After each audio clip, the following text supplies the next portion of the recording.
Have you ever wondered how you would react if you were on an aircraft and all of a sudden it caught on fire or another emergency took place? Good afternoon, class. My name's James Yancey, and today I'm going to be telling you a story about a man named Sgt Henry Erwin.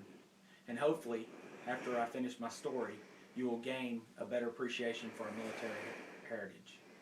In telling his story, I'm going to focus on his military history, the mission, and recovery. So, who is Sgt Erwin, you may wonder? According to AFA.org, Sgt Erwin won the Medal of Honor for his heroic actions in World War II. He was born May 8, 1921 in Adamsville, Alabama, and enlisted in the Army Corps as a radio operator. Sgt Erwin served on the B-29 City of Los Angeles, and while serving on the B-29 City of Los Angeles, his additional duty on the aircraft was to drop phosphorus bombs to mark military targets. So now that you know a little bit about who Sgt Erwin is, I will now talk about the mission. According to AFA.org, the mission took place on April 12, 1945. It was Sgt Erwin's 11th combat mission. Sgt Erwin and his crew were tasked to fly a low-level mission on a chemical plant in Koriyama, Japan.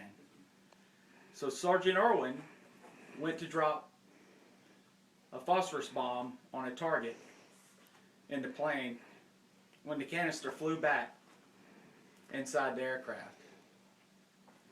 There was no time to react. He had to either choose to fight or flight. Sgt Erwin chose to fight. He picked up the bomb with his bare hands and he threw it out the window. He sustained several injuries while saving his crew. His arm and rib cage was burnt to the bone. He also had one ear seared off, his face burnt, and his nose obliterated. According to AFA.mil, Sgt Erwin was in bad shape. His recovery was long-term, but worth every minute of it. His crew immediately flew him back to Iwo Jima, where he was awarded the Medal of Honor. The doctors didn't think he was going to make it.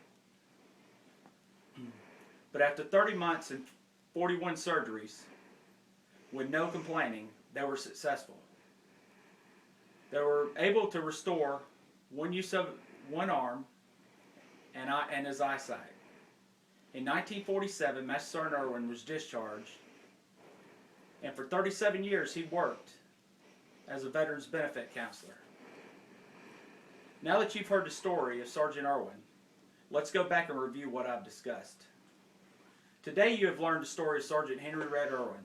We covered military history, the mission, and recovery. I hope all of you will use this as an inspiration to today's airmen, never lose focus of the mission, and epitomize the Air Force core value of service before self. Thank you.